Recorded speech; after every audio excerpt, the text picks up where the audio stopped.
Hi friends, மீண்டும் அந்த video மூலமாக உங்களை சந்திக்கல ரொம்ப சந்தோஷம்.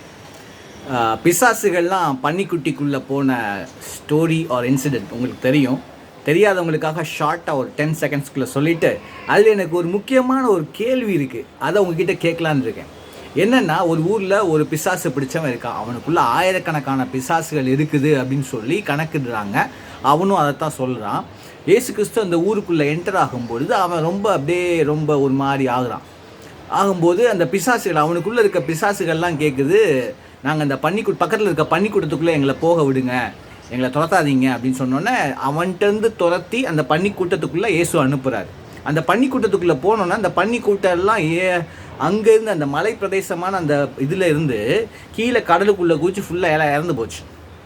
இதை பார்த்து அந்த பன்னி மேய்க்கிறவங்க ஊருக்குள்ளே போய் பன்னிகளுக்கு நடந்ததையும் இந்த பிசாசு பிடிச்சவனுக்கு நடந்ததையும் சொல்கிறாங்க. இப்போ பிசாசுகள்லாம் வெளியே போய் பன்னிக்கிட்ட போய் பன்னி இறந்துருச்சு, அதுவும் லாஸ் தான். ஆனால் கெயின் என்னன்னு பார்த்தீங்கன்னா, இந்த பிசாசு பிடிச்சவன் இருந்தான்ல, அவன் ரொம்ப ஆக்ரோஷமாக ரொம்ப தன்னைத்தானே வருத்திக்கிட்டு அந்த மாதிரி இருந்த ஒரு மனுஷன் பிசாசெல்லாம் வெளியே போனோடனே ரொம்ப சாதுவாக ட்ரெஸ்லாம் போட்டுட்டு ரொம்ப நல்ல பையனாக, நல்ல அமைதியாக, ஞானம் அடைஞ்சவனா, தெளிவு அடைஞ்சவனா உட்காந்துருக்குறான். இப்போ ஊர் மக்கள்லாம் வர்றாங்க. ஊர் மக்கள்லாம் வந்துட்டு என்ன சொல்கிறாங்கன்னா, பிசாசு பிடிச்சவன் நல்லா இருக்கிறதையும் பார்க்குறாங்க, பன்னிங்கெல்லாம் செத்து போனதையும் கேள்விப்படுறாங்க. இப்போ இயேசுக்கிட்ட வந்து என்ன சொல்கிறாங்க, உங்களுடைய ரியாக்ஷன் எப்படி இருக்கும்? ஆனால் அவங்க என்ன சொல்கிறாங்க அப்படின்னா, தயவுசெய்து எங்கள் ஊரை விட்டு கிளம்புங்க, இயேசுவே தயவுசெய்து எங்கள் ஊரை விட்டு கிளம்புங்க அப்படின்றாங்க. இப்போ எனக்கு இருக்கிற கேள்வி இதாங்க, எதுக்கு ஊரை விட்டு கிளம்ப சொல்கிறாங்க?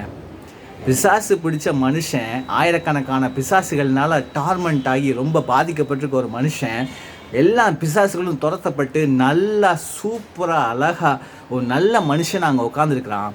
அவனை பார்த்து சந்தோஷப்படாமல் எங்கள் ஊருக்குள்ளே வாங்க, இன்னும் நிறையா நல்லதுகள்லாம் பண்ணுங்கன்னு சொல்லி வெல்கம் பண்ணாமல் தன்னுடைய லாஸ், பன்னிகள்லாம் வீணாக போச்சு அப்படின்னு சொல்லி தன்னுடைய லாஸ், பண loss, wealth loss, possessions loss, பணம் பொருள் இதெல்லாம் இழந்ததுனால இன்னும் என்னென்னலாம் இழக்க நேரிடுமோன்னு சொல்லி இயேசுவே போங்க வெளியே அப்படின்ட்டாங்க. இன்றைக்கி நீங்களும் நானும் எப்படி இருக்கோம்? ஏசப்பா எனக்குள்ளே வாங்க, என்னை சுத்திகரிங்க, என்னை பரிசுத்தப்படுத்துங்க. அதனால என்ன லாஸ்னாலும் பரவாயில்ல, என்ன பணம் லாஸ்னாலும் பரவாயில்ல, பொருள் லாஸ்னாலும் பரவாயில்ல, என்னை சுத்திகரிங்க, நான் பரிசுத்தமாகணும்னு சொல்லி நம்ம ஜெபிக்கிறோம், வேண்டுறோமா? இல்லை அந்த பிசாசு கூட்டத்தை அந்த ஊரார் மாதிரி எனக்கு எந்த லாஸும் வேண்டாம், இயேசுவே நீங்கள் வெளியே போங்கன்னு சொல்கிறோமா?